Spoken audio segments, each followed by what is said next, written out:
जल्द ही एक ऐसा भयानक समय आने वाला है जब आपको किसी भी भगवान का नाम नहीं सुनाई देगा। ये वो दौर होगा जब लोग भोजन के लिए इंसानी मांस खाना शुरू कर देंगे। उस समय मनुष्यों की अधिकतम उम्र सिर्फ 20 साल रह जाएगी। ये वही श्रापित समय होगा जिसे लोग घोर कलयुग कहेंगे। लेकिन क्या हो कि अगर आपसे मैं कहूं कि कुछ ही समय में ये सब सच होने वाला है, हम सीधे घोर कलयुग में प्रवेश करने वाले हैं। और ये मैं नहीं, वो किताब कहती है जिसे सब भविष्य मालिका के नाम से जानते हैं, जिसमें भारत पाकिस्तान के युद्ध से लेकर वर्ल्ड वॉर 3 और यहाँ तक कि हाल फिलहाल में हुए लाल किले के ब्लास्ट के बारे में भी बताया गया है, जिसमें यह तक लिखा गया है कि एक दूसरे धर्म के वामपंथियों द्वारा सनातन धर्म को खत्म करने की कोशिश की जाएगी।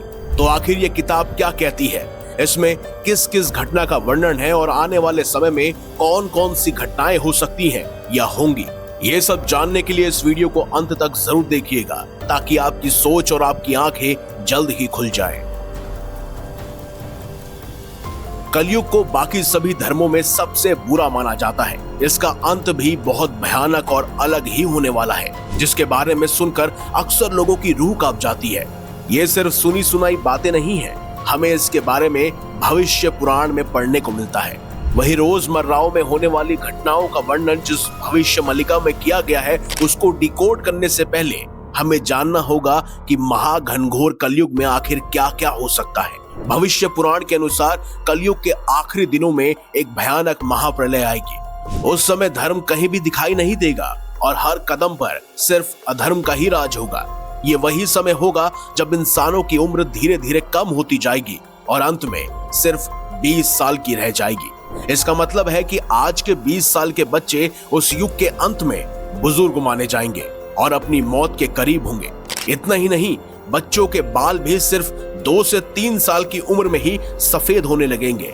आजकल के दौर को देखकर आपको लगता ही होगा कि पाप बहुत बढ़ गया है, भाई भाई का दुश्मन बन रहा है और पत्नियां अपने पतियों को छोड़कर जा रही हैं।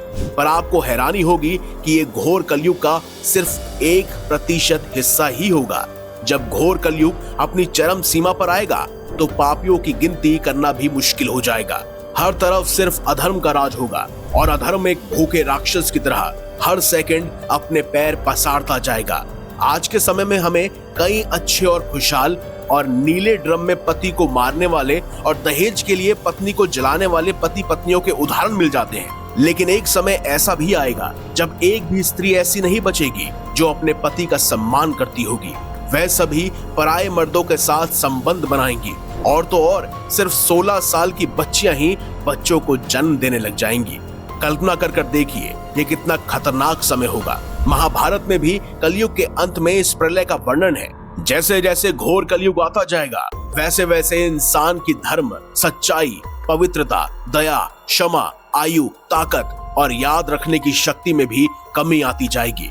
प्रलय यही नहीं रुकेगी। महाभारत में की गई भविष्यवाणी बताती है कि तब कभी भी बारिश नहीं होगी। सूर्य का तेज इतना बढ़ जाएगा कि 7 समुद्र और नदियां सूख जाएगी। मौसम में ऐसे भयानक बदलाव होंगे कि कभी बहुत ठंड पड़ेगी, कभी पाला जमेगा, कभी आंधी चलेगी तो कभी भीषण गर्मी पड़ेगी। गर्मी इतनी बढ़ जाएगी कि भूमि, पाताल लोक तक सब कुछ जलाकर भस्म कर देगी। लोग दूर से ही छोटे तालाबों को ही पवित्र स्थान मानेंगे और गंगा माता को तीर्थ की श्रेणी में नहीं रखा जाएगा, क्योंकि उस समय तक गंगा माता सूख जाएगी।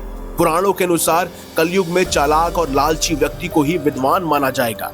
लोग ऐसे लोगों को ही धर्मात्मा कहेंगे जो बुराई के रास्ते पर चलेंगे। शास्त्रों और वेदों का पालन कोई नहीं करेगा। कलयुग के अंतिम समय में जमीन से अनाज, अन्न उगना बंद हो जाएगा। लोग पूजा पाठ और धार्मिक कार्य करना छोड़ देंगे और सभी मनुष्य की तुलना पापियों से की जाएगी। वहीं जिसके पास जितना ज्यादा पैसा होगा वो उतना बड़ा ही गुणवान होगा। लोग धन के लिए अपने रिश्तेदारों और दोस्तों का खून बहाने से भी नहीं हिचकेंगे। देखा जाए तो आजकल ये सब सच साबित होता दिख रहा है। इसी घोर कलयुग में कली पुरुष नाम के कलयुग के राक्षस को उसका असली शरीर प्राप्त होगा। आपने सुना ही होगा कि जब जब धरती पर पाप बढ़ता है तब तब भगवान अवतार लेते हैं और धर्म की स्थापना करते हैं। कलयुग में भी ठीक ऐसा ही होगा। ये तब होगा जब सनातन धर्म पर बड़ा संकट आ जाएगा। ये वही समय होगा जब कलयुग खत्म होने की कगार पर होगा।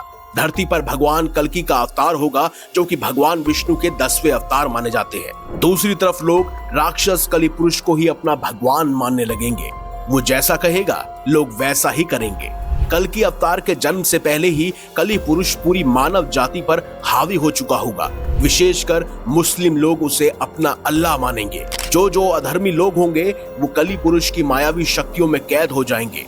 कलि पुरुष इंसानों के अंदर घुसकर उन्हें बुराई के रास्ते पर धकेलने की कोशिश करेगा, क्योंकि उसकी शक्ति का असली स्रोत अधर्म ही होगा। वहीं उसकी सेना में इंसान और मशीन होंगे जिन्हें वह शक्तियां प्रदान करेगा। और तो और इस बार कलयुग का युद्ध रामायण और महाभारत से बिल्कुल अलग होगा, क्योंकि इस बार पूरी अधर्मी मानव जाति भगवान के खिलाफ होगी। लेकिन हर बार की तरह भगवान इस बार भी कलयुग में अधर्म का नाश करके धर्म की स्थापना करेंगे और सतयुग की शुरुआत करेंगे। जब कलयुग में सभी पापियों का सर्वनाश हो जाएगा तब सतयुग आएगा। ये सब संभव होगा कलयुग के अंत में भगवान विष्णु के 10वें अवतार कल्कि अवतार और 7 चिरंजीवियों की बदौलत, जो कलि पुरुष जैसे राक्षस का अंत करेंगे। और इस बात से अधिकतर लोग वाकिफ भी हैं। लेकिन अब बात करते हैं उस कलयुग के समय की जिसमें हम जी रहे हैं, जिसकी हर घटना का वर्णन एक किताब में बारीकी से लिखा गया है, जो कि भविष्यमालिका है। 600 वर्ष पहले संत अच्युतानंद दास जी द्वारा लिखी भविष्यमालिका के बारे में अगर आप जानते हैं तो आपको पता ही होगा कि इसमें ईरान, इजराइल और वर्ल्ड वॉर 3 के साथ साथ इस्लाम धर्म के खत्म होने का जिक्र है। और इसकी अधिकतर भविष्यवाणियां एकदम सटीक भी साबित हो रही हैं, जिसमें जिक्र है भारत पाकिस्तान के युद्ध का, यूक्रेन रूस के युद्ध का और हाल फिलहाल में शुरू हुए ईरान इजराइल युद्ध का भी, जो जल्द ही वर्ल्ड वॉर 3 को अंजाम देंगे। इस किताब में कोरोना वायरस के साथ साथ नेपाल में आए भूकंप से लेकर इंडोनेशिया में आए भूकंप तक के बारे में विस्तार से बताया गया है।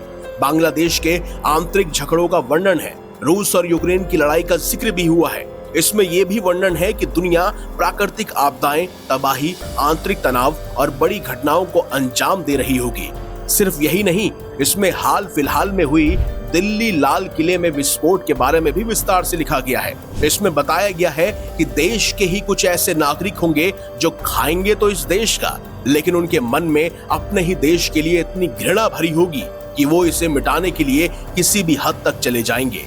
लाल पत्थरों की संरचना को वो लाल खून से भर देंगे। अब ये बात कहीं ना कहीं दिल्ली में मौजूद लाल किले की तरफ इशारा कर रही है। और इसमें जिन लोगों की बात कही गई है वो विशेष समुदाय के लोग हैं, जो सरकार से सब्सिडी के नाम पर अपना घर चलाते हैं, लेकिन उनके मन में इतनी घृणा भरी है कि वो अपने ही देश को जड़ से मिटाना चाहते हैं। आपका इस बारे में क्या विचार है, कमेंट बॉक्स में हमें जरूर बताइएगा।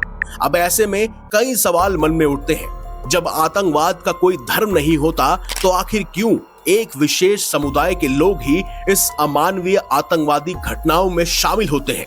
मुझसे इसका उत्तर पूछा जाए तो साफ शब्दों में लाल किले में हुई आतंकवादी घटना की मैं कड़ी निंदा करता हूं। और मैं कहना चाहता हूं, कलि पुरुष जो कलयुग का सबसे बड़ा राक्षस है, वो कोई और नहीं बल्कि वही है कब्र में लेटा हरी चादर लपेटे राक्षस, जिसकी इबादत हर मुसलमान करता है। कमेंट बॉक्स में सच्ची श्रद्धा के साथ सनातन धर्म अमर रहे अवश्य लिखिएगा। और साथ ही इस वीडियो को ज्यादा से ज्यादा लाइक, हमारे चैनल को सब्सक्राइब और इस वीडियो को ज्यादा से ज्यादा शेयर भी कीजिएगा। तो मिलेंगे अगली बार एक नई खास वीडियो के साथ। तब तक ले देखते रहिए संपूर्ण ज्ञान का केंद्र बिंदु, मिस्टीरियस हिंदू।